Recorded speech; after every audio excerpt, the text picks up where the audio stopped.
today, I thought she made a good point. So we're going to finish up this little section in 13, and then I want to go back and explain what I think this means and why I think that, and then maybe that will also give you a better grasp, and then we can talk about it. Because, like I said, there's so many viewpoints here, and I personally don't hold my beliefs on this particular section very hard, right? Because I don't believe that these are core beliefs. I don't believe that these are, membership of the church changing beliefs, right? That doesn't change my core belief in Christ, the deity of Christ, the Trinity, the salvation, the payment of sin. It doesn't change any of that. It's about the future. And I personally am not just so dogmatic about it. Kenny has some very firm beliefs on this. And so you'll get various viewpoints even within the church. But we'll finish this little section, and then we'll go back and I'll explain my beliefs. And then if that helps, great. If you disagree with that, that's also okay. But today we're going to start where we left off last week, coming through verse 31. And we have just this little piece left at the end of 13, 32 through 37. And so let's read that, and then we'll go back through and discuss it. But about that day or hour, no one knows, not even the angels in heaven, nor the Son, but only the Father. Be on guard, be alert. You do not know when that time will come. It is like a man going away. He leaves his house and puts his servants in charge, each with their assigned task, and tells the one at the door to keep watch. Therefore keep watch, because you do not know when the owner of the house will come back, whether in the evening or at midnight, or when the rooster crows or at dawn. If he comes suddenly, do not let him find you sleeping. What I say to you, I say to everyone, watch. And this mirrors the whole beginning of this discourse back in verse 5. When he starts this, what does he say? He says, watch out that no one deceives you. So anytime you see bookends like that, right, it's done for emphasis. So the whole point of this passage, and we've spent a lot of time talking about the future and, what this means and all that, but the point of the passage, what Jesus is trying to say is be on guard, right? Be watchful. It's a warning. Don't be deceived. I'm telling you these things so you're not deceived, okay? Because he says, people will come in my name and they'll tell you all these things. Don't believe it. I'm telling you ahead of time. That way you're not deceived. That's the whole point of this passage. And I know sometimes because we spend so much trying to decipher what it means, we kind of miss the forest for the trees. But the whole point is, be watchful. That's the whole point.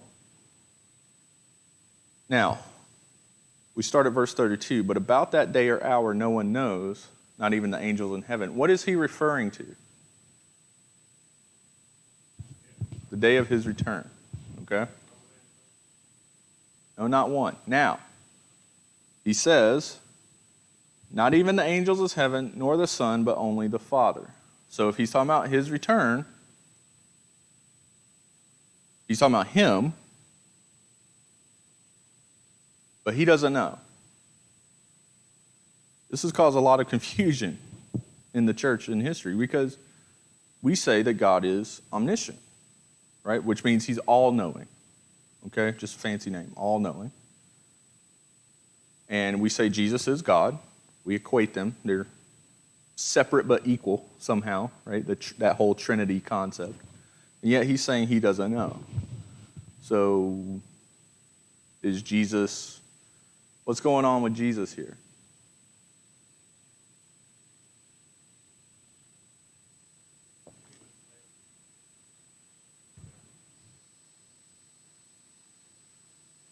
Mm-hmm.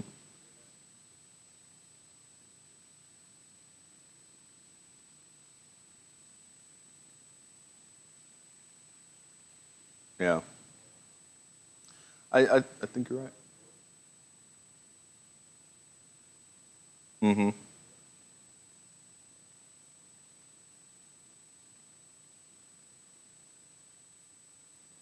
Figuration. Mm-hmm. I think you're all right. I think we can learn a lot actually from this one little passage when he admits that he doesn't even know. Only the Father knows. We see this limitation of the flesh, right?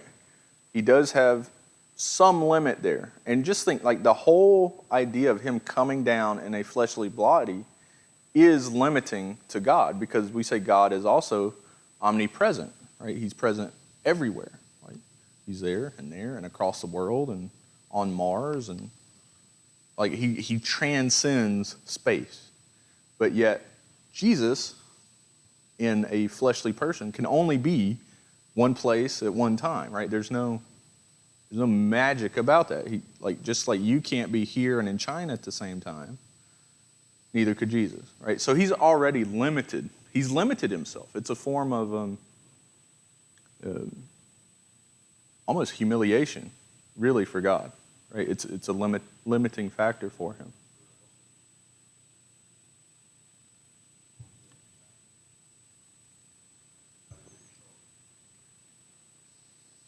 Mm-hmm.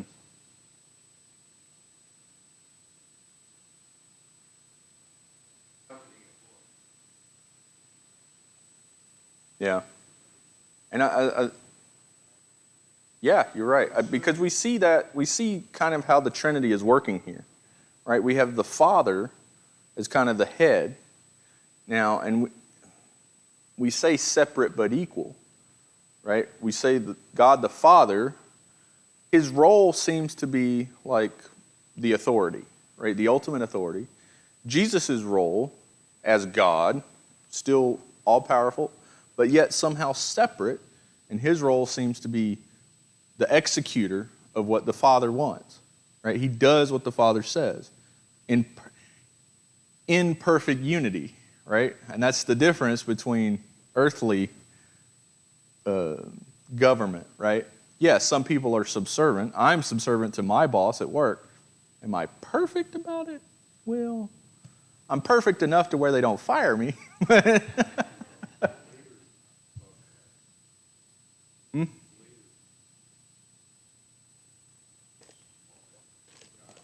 That's the problem with my leaders. Well, it's this perfect union, right? God is perfect, but God the Father knows what God the Son will do, and God the Son knows what the Father's going to ask him to do. Like, there's a perfection there that we can't fully comprehend as people. But we do see this kind of, I don't know what you want to say, how the Trinity works on the inside, right? The Father asks the Son to do something. The Son perfectly does it. And then later on, it's not really here, but the Holy Spirit is like the engine behind it. The Holy Spirit grants the power for these things to happen. That's as much as really the Bible really explains how all this works. But we do see here that there is a clear, the Son is clearly dependent on the Father, right? It's a perfect dependence. And I think what we can gather here is like Jesus is being the ultimate example for what we should be. Perfectly dependent on the Father. Because Jesus is always in prayer. He's prayerfully considering his next move. And we're going to come into, chapter 15. He's going to ask. He's like, if there's any way, Father, that this cup could be taken from me, please do it. That's the fleshly side. But the perfection side is, nevertheless, your will be done. Right? And that's that perfect dependence. You see some of what the individual would rather have, right? I would rather not die. But yet the perfection is, your will be done. And I think that's the example for us. Wherever it leads. Well, there's a song like that. Wherever you lead, I will follow. Right? I mean, think about the disciples. They became martyrs. Wherever you lead, I will follow. And it may be a fleshly death, but an eternal paradise. That's the calling. Right? There's no sugarcoating it. I wish I could tell you that you follow Jesus, you're going to live in physical pleasure and nothing will go wrong for you. And if you want to believe that, there are some churches that will preach that. But that's not the gospel of the Bible. So, and that's just verse 32. So, how cool is that? And again, verse 33, moving on, be on guard, be alert. When the teacher repeats something, right? It's been a while since y'all been in class, right? But when the teacher repeats something, it's going to be on the test, right? It's important. Remember this. Don't let it go. He said this a few times now. We skip to the end, he says it again. This is important. This is the whole reason why it's so important that he took his last remaining time privately with the disciples and told them this. That's how important it is. He's out of time. We hit 14 and he's pretty much out of time. Right? This is it. And that's why it's so important.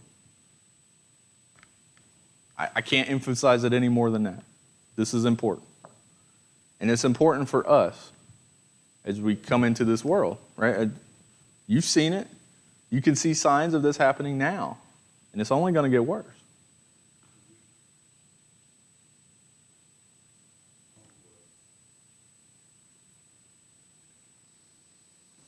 I don't want to talk about check engine lights. I've been dealing with that lately.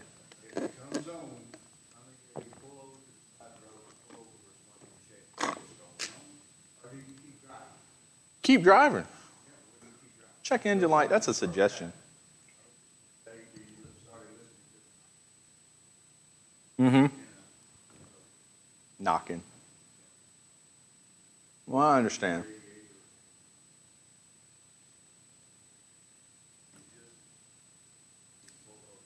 Yeah. Mm-hmm. Yeah, and I like your point, right? We're used to that. So my birthday's coming up, which means my emissions are due. And I had a check engine light that I've been ignoring for a while because yeah, so I took it over, and I knew what the problem was, and I found it. The rats had chewed through one of my little cable for my vapor canister for emissions. And so I took it over to Kenny's. We got it fixed, and not a problem. But I put it off, right? But that check engine light, man, as soon as it happened, that check engine light's on. I'm like, man, I just want to put some electrical tape over it, right? Because to me, emissions is a nice to have, but I get it, right? It keeps the air clean, whatever. Anyway, it forced my hand because I had to go past it so I could get my tags. But we're used to that, right? We go to the doctor. We get preventive. The water company called me a month ago, said, hey, we noticed between 1 and 2 a.m. you used 2 gallons of water. You might want to check to see your toilet's running. I was like, well, that's a little creepy. Hey. But they did call me. They called me. That's benefits of city water, I guess. Right? But we're used to all this preventive stuff, right? My daughter, Tiffany, ran out to get groceries, and she asked Leanna to clean out the fridge before she got back. And my daughter has learned to, on her iPad, check where mommy is, because the phone uses GPS, and she can see on the map where mommy is. And she waited till the last second, and bless her heart, she gets it honest, because I procrastinate all the time. She waited till mommy was on her way back before she cleaned out that fridge. Preventive maintenance. But Jesus said, it's not going to be like that. You don't get a warning. It's just going to happen like a thief in the night. Yeah. Leanna saw the signs. She was watching. Hey, good for her. That's biblical.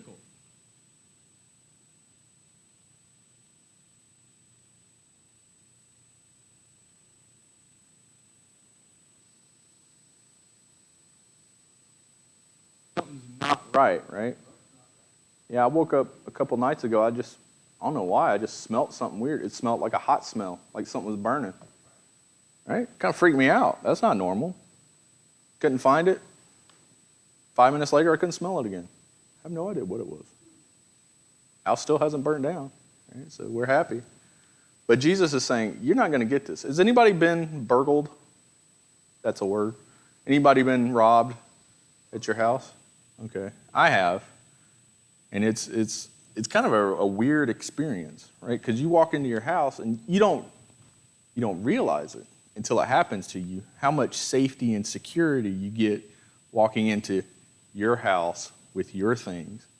And you walk in there when somebody else has been there and you don't know it and taking your stuff. It's like this house is no longer secure, right? And it just happens, you go home today, you just open the front door, you know what to expect. You've got the little ledge, you've got your little place where you put your shoes, keys, whatever, right? Whatever that is. And then that's messed up. That's changed without you changing it. It's a whole different experience, right? You don't expect it. And that's what Jesus said, like, this is going to happen. Don't expect it, right? And it's going to change your world, right? It's a completely alien feeling to you. And he says it's going to be like that. It's going to come suddenly. And the only sign that he's given is the abomination of desolation in the place where it does not be. That's the sign. Anything else is noise. Not earthquakes, not famine, not political parties, not, apply it to today. Not Trump winning the White House, not Biden winning the White House, not Obama winning the White House, not Jimmy Carter winning the White House, not oil prices going through the roof, not meat prices going through the roof. That's not it. This is the sign, the abomination of desolation. That's it. Not the vaccine, not COVID, not any of that. Right? Jesus is being very clear to us. And he said, when this happens, it's going to be sudden. And nobody knows. Nobody knows the hour. I think we're all old enough here to remember some of the past predictions of when the day of the Lord will come, right? And so far they've all been wrong, right? Okay? So let's not make fools of ourselves, right? Jesus told us, and I guarantee you 100%, whoever says, like, this is when the Lord's going to come, they're wrong. That 100% again?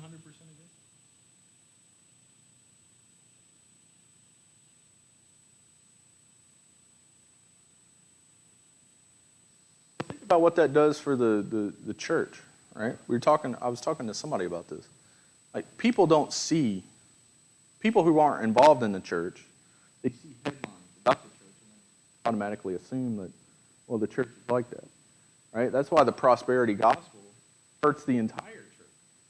Because you see headlines of, so-and-so pastor wants to buy a $100 million jet. Well, people don't know. Like, we're not buying $100 million jets down here, right? But people just assume, well, that's what the church does, and, they just want our money. Like, these pews are 200 years old, right? We're good, really, right? But the same thing. People predict the future, like, this is when Christ, and then it's wrong, and then people are like, well, Christians, they don't know any more than we do. Well, we have one thing that we know that they don't. The abomination of desolation. That's the sign. That's what we know. But we don't know the day or the time. That's what Jesus teaches. Therefore, keep watch, because you don't know when the owner of the house will come back. This is verse 35. Whether it's in the evening or midnight, when the rooster crows, dawn. And if he comes suddenly, do not let him find you sleeping. Right? That would be super embarrassing, right? To be left in charge. And we talked about, being on watch in the military, sleeping on duty. You're going to the brig, like, straight up. Like, that's bad news. And what I say to you, I say to everyone, watch. Simple, clear, concise. Watch. What have we learned from this? We've learned what not the signs are, right? Wars, famines, rumors of wars, not signs. The sign is abomination of desolation. And what should we do? Watch. Watch. That's it. Easy peasy. Now, if you're like me, you've been trying to watch, and you get, unfortunately, there's a lot to watch out there, right? Now, if we're correct in thinking that this abomination of desolation is the Antichrist in the temple,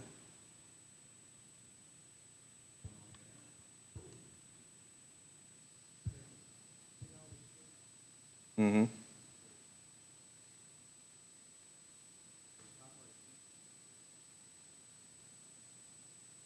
Yeah.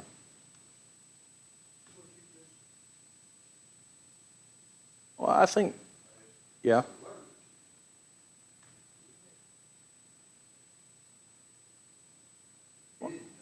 Yeah. Well, I think God is withdrawing some of his grace.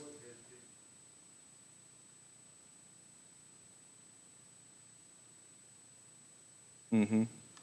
I think God is kind of withdrawing some of his grace. Even the coffee situation, as stupid as that example is, right? It's a convenience, right? We've gotten used to it. And God's like, hey, that convenience, even that little convenience, doesn't have to be there. Tiffany went grocery shopping. Ground beef is through the roof again, right? Plant-based meat, Soylent Green. Soylent Green. Charlton Heston warned us in the 70s. No. Right? The things, right? And I think what God is trying to do with all of this is he's trying to awaken his people. I think, personal opinion, right? You can either depend on man for your conveniences, and man uses supply chains and global shipping networks and trucking and all these things that have broken down. Man uses other man to do his work, right? We pay people, but what if they don't want to work, right? All that stuff breaks down. Or you can depend on God, right? And that's the choice. And it's hard. I get it. I love coffee. Man, it's going to stink when I can't get my coffee. But my faith is in God. And I'll just say, well, God didn't want me to have coffee. It is what it is. But it's a completely different viewpoint. I think he's trying to awaken those who are going to come to motivate them, right? Hey, maybe you've been thinking wrong this whole time. And we've seen people come to Christ through this whole pandemic event. At the same time, God also hardens hearts.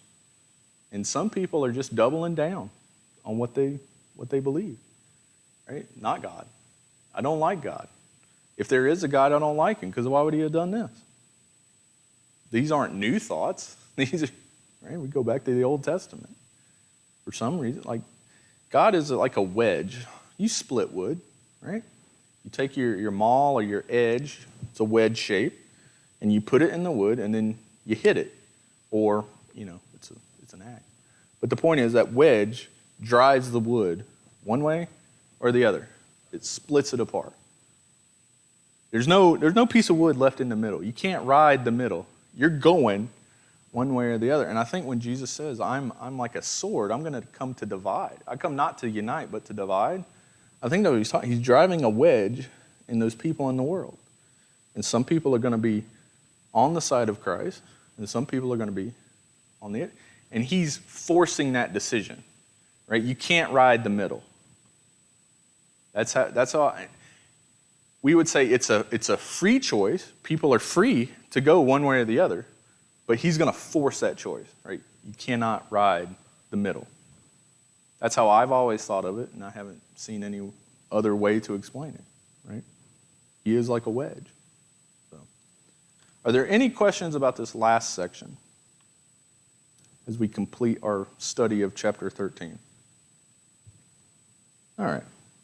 Well, in order to explain a little bit further, I've tried to be very neutral in coming through this and explaining the various viewpoints of what this means and what, all that. But let me explain what I believe this means, and then maybe that will also help you Maybe somehow it illuminates for you different things.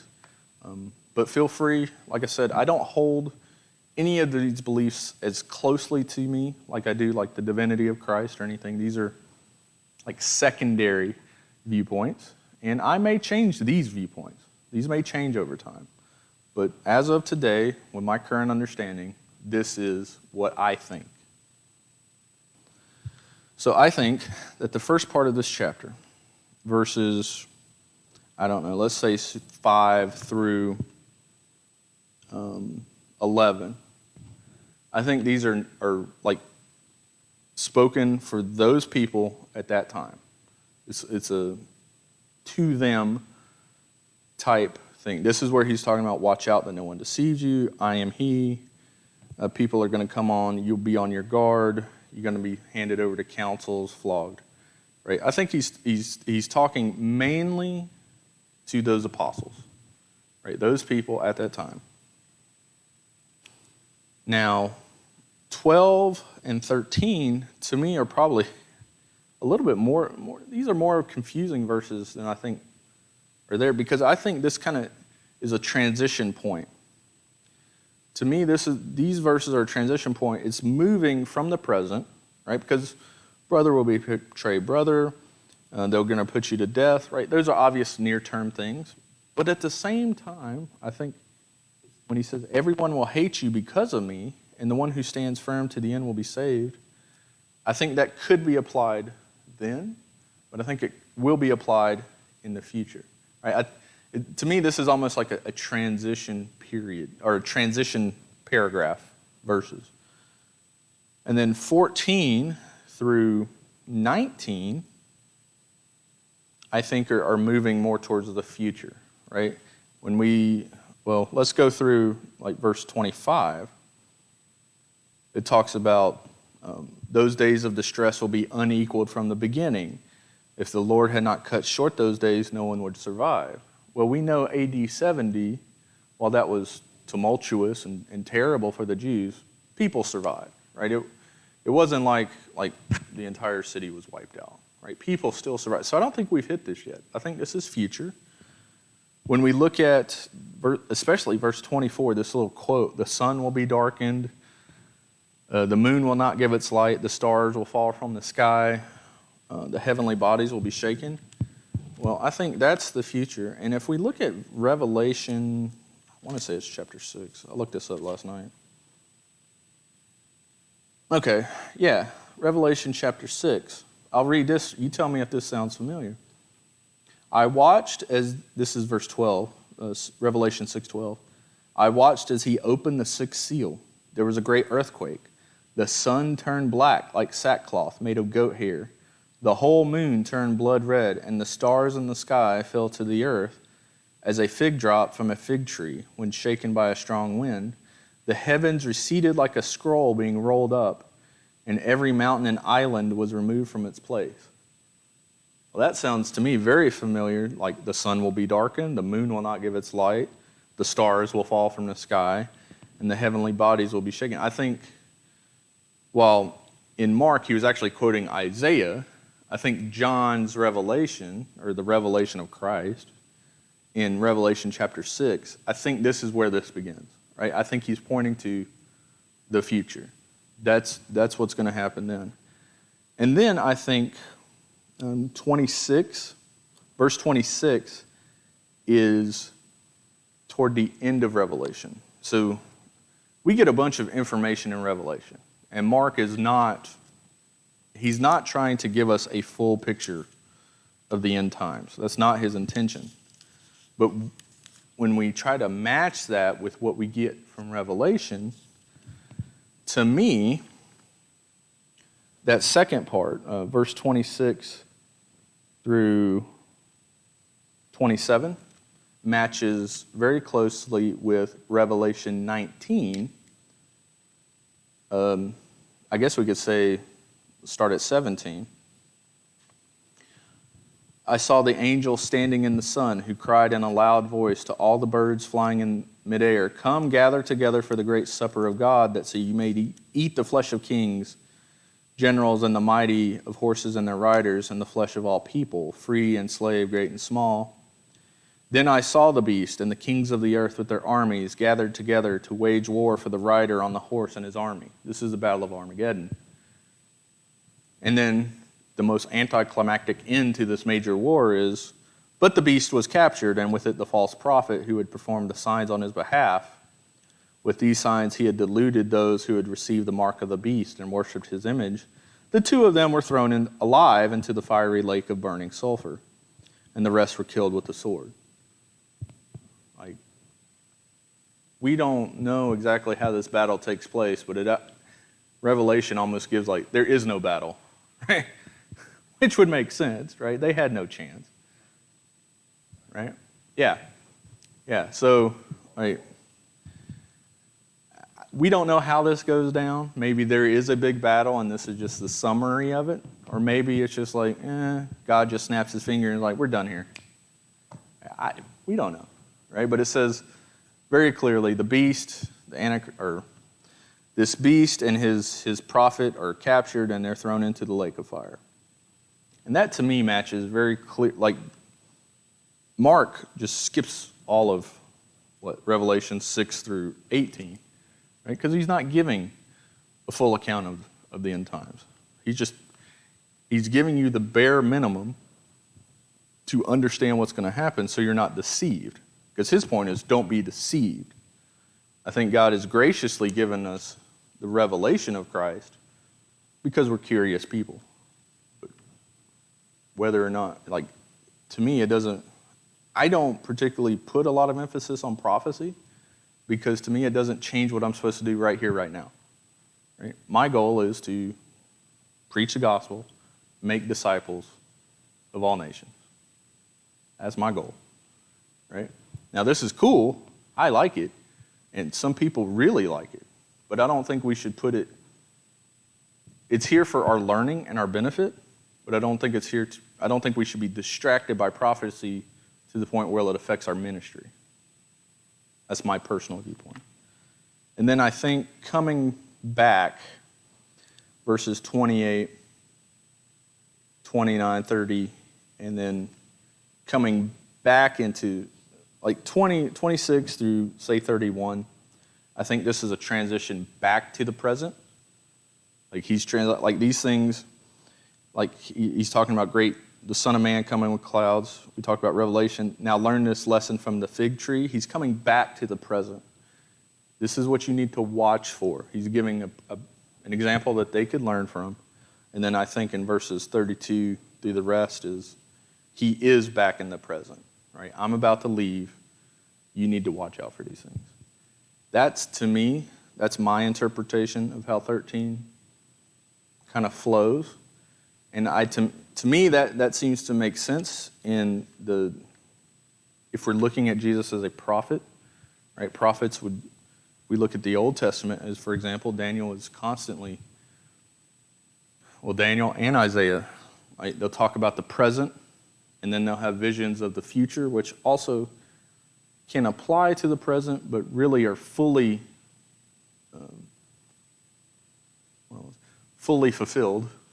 It's a bad term, but fully fulfilled in the future. David, for example, right? We look at David. He's a great leader. He's a great king. And he's a precursor of Christ, right? But at the same time, he has flaws. And he has sin. He's a picture of Christ, but not full picture. He's like a blurry picture of Christ. Christ comes later, fully fulfilled. Just like Adam. Adam had they call Christ the second Adam. Adam was like the image of God, the will of God. Adam was the only person to really walk and talk with God. But Adam had sin, and Adam fell. And Jesus also walked with God, communed with God, didn't have sin. He's the perfection. Does that make sense? I think we see that a lot in the Bible. Like a blurry picture, a not perfect picture, and then we see a perfect fulfillment. And I think we see that with the world today. We see the world was created in the image of God, according to his glorious purpose. It fell, right? It's now in corruption. And then we see later on in Revelation, it will be, the earth will pass away and there will be a new one created. That's Revelation 19. Well, I wouldn't even call it a restoration. It says it's going to be new. Yeah, well, I don't think he's going to repair it. Let's see.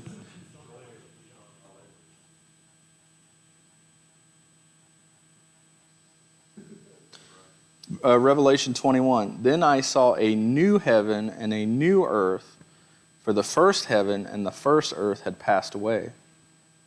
Right? I wouldn't call it a restoration. I would call it a new. He's starting over. And I think that's one of the reasons we get a new body, is because our old body is corrupted, right? This body, right? We get a new one, which is awesome, because I've always wondered, like, well, I'm sinful now. Like, okay, I'm saved, but I don't want to screw up in the new world, right? That would be bad, right? But I think we're going to get that new body, and that's going to help prevent us. We're going to get a clean body, free of corruption, in a clean world, free of corruption. And we've already chosen Christ, so I think we'll be good. And if not, I'll have faith in Christ that he will perfect me. That's the only way. And then as far as the rapture, I did want to check in on this, because we touched on this a little bit. We mentioned 1 Thessalonians 4, probably, I guess we start at 15. 14. For we believe Jesus died and rose again, and so we believe that God will bring Jesus those who have fallen asleep in him. According to the Lord's word, we tell you that we who are still alive, who are left until the coming of the Lord, will certainly not precede those who have fallen asleep. For the Lord himself will come down from heaven with a loud command, and with the voice of an archangel, and with the trumpet call of God, and the dead in Christ will rise first. After that, we who are still alive and are left will be caught up together with them in the clouds to meet the Lord in the air. Right? That's this concept of rapture. And I think this is a secondary issue, and I will be honest with you, majority of Christendom does not believe in the concept of rapture. Catholics, Orthodox, Lutheran, they don't believe in this concept where Christ comes and pulls out his church. Now, I don't know what they do with 1 Thessalonians 4, because it seems to me completely different. It says Christ is going to come with a loud noise. Right? You're going to know it. And when we look at Matthew's account in 24, he talks about the parallel in Mark 13 when he's talking about no man knows the day or the hour. He adds on this little section.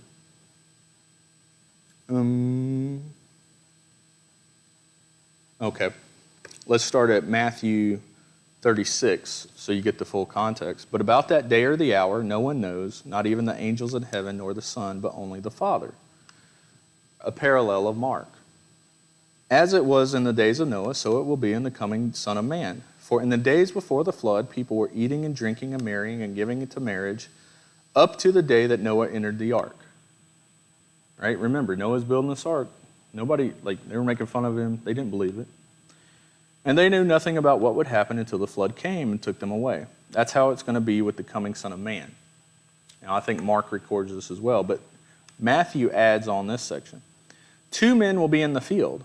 One will be taken and the other left. 2 women will be grinding with a handmill. One will be taken and the other left. Now, where did they go? Right? What, does a thief steal people? Doesn't make any sense. And I think that's a sign that the rapture, this coming of the Lord and taking people, I think will happen. Now, the pros about that is I think you can explain 1 Thessalonians 4 easily, right? It does seem to happen. Kenny makes a good point. Like if you're sons and daughters of Christ, right? And we are. Once you're saved, you're in the family of Christ, and you're about to go to war with somebody. You pull your ambassadors out. Makes sense. I think that's a logical reasoning process, and I like it. And I think it helps explain the text, right? Or what Matthew just said about people being taken away. It also makes logical sense to me that it helps explain how the Antichrist is going to get these crazy deals in the Middle East to happen, right? There's no way you're going to get the Arabs to agree to let the Jews build a temple where Muhammad is. It's not going to happen. But yet that's where Jews want to build the temple.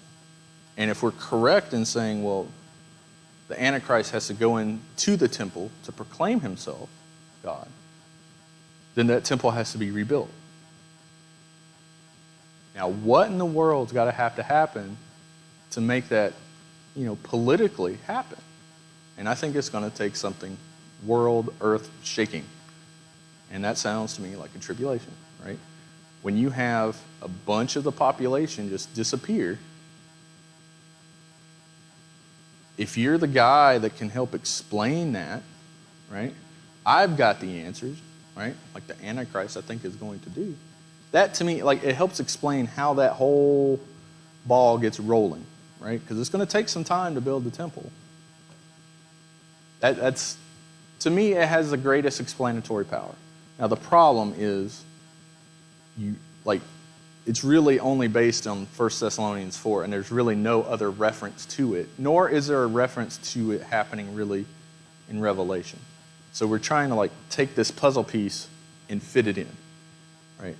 So that's why I kind of hold it loosely, but to me, that's the best way I could fit all the puzzle pieces together and make it make sense.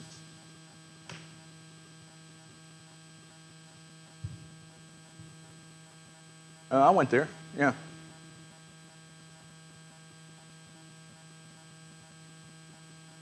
Mm-hmm. Yeah. Yeah, it's...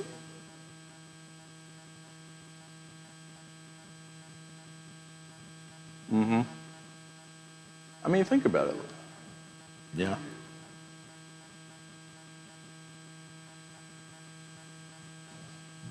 Mm-hmm. I think it makes people realize what could happen.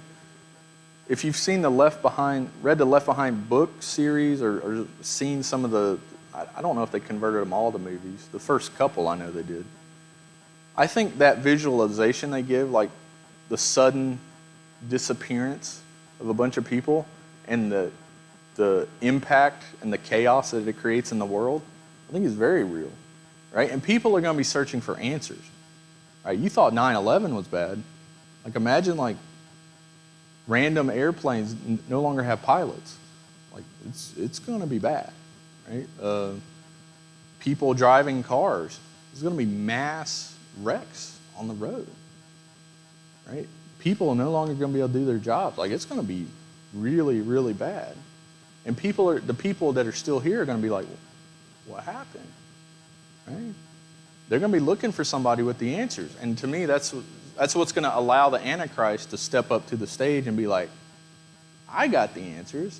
This is what we need to do to solve it. Makes sense to me? But again, mm-hmm. Yeah. Yeah.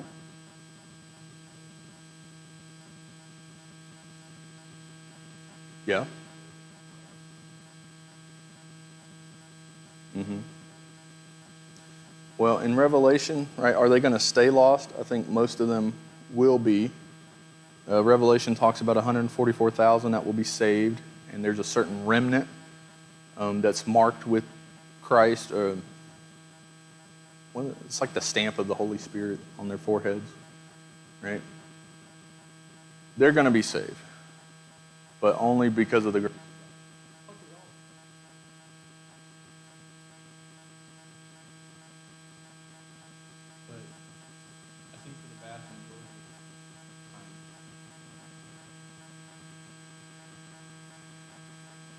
if I had to say, I couldn't believe it. That's wrong. What else would you do? I would say probably what the Lord did. Not one. He'd probably let you follow the natural path after age of the Gentiles. That's like my second best. Not my A game.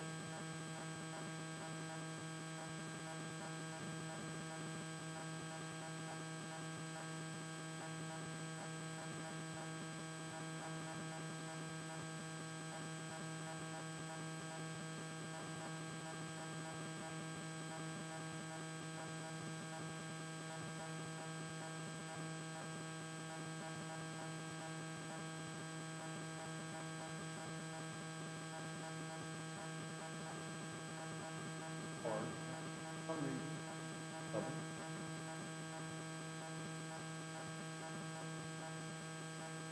Orient our mind.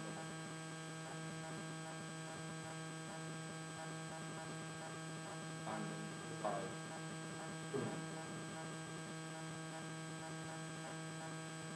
God. Give them a pocket.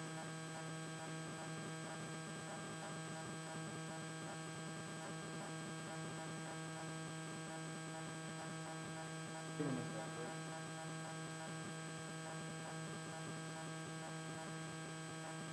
Great is this bowing.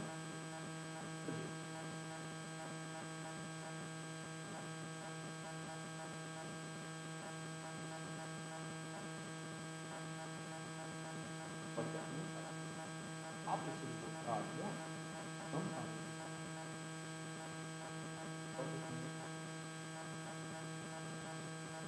that can also point us to Christ. That's not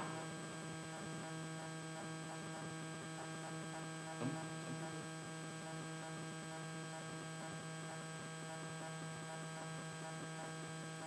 Hopefully.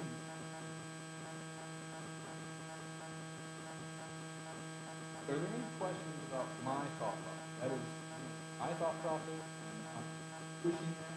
Your thought process illuminates pros and cons. My thought process ties together. Thoughts, questions.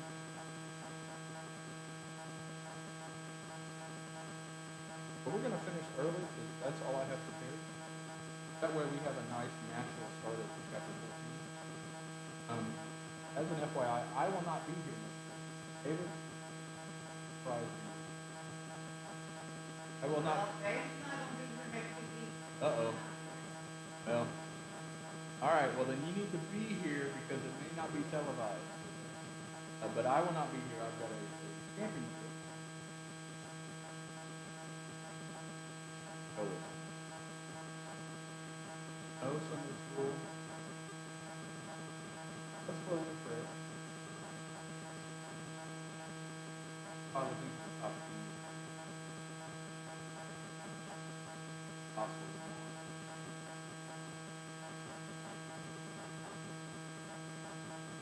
Some of it.